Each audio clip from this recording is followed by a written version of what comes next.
4.7, finding k, or we can say finding slope. If you are given values for your two variables, that means that you can use them to find the value of k, or find the slope. Determine which variation you're using. That's the important first step. If it is a direct variation, divide the dependent by the independent. If it is an indirect variation, subtract the fixed cost from the total, or the fixed value.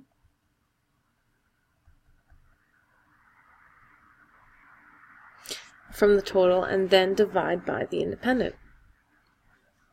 So example 1, v varies directly with m.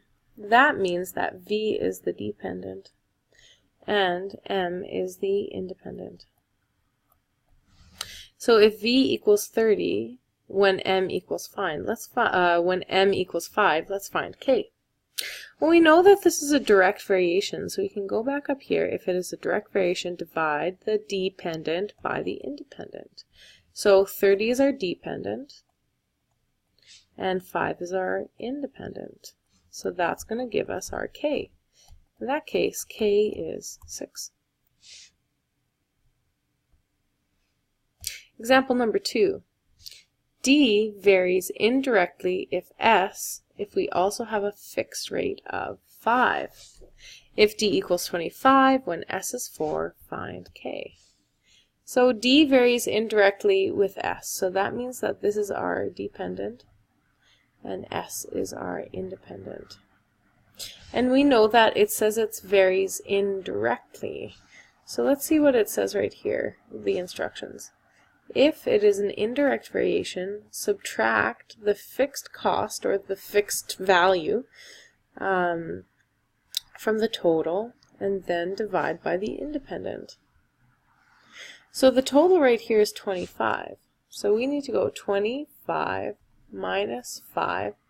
That equals 20.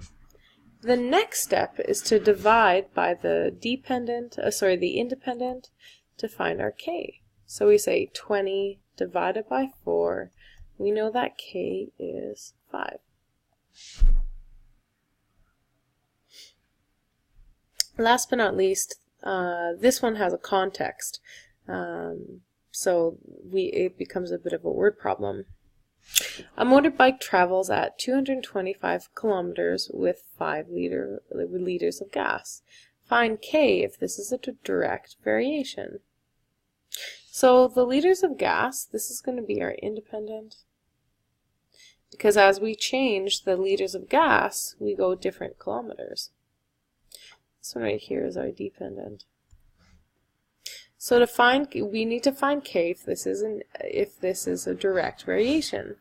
So to find k, we take our dependent, 225, we divide it by 5, and we get a value of 45.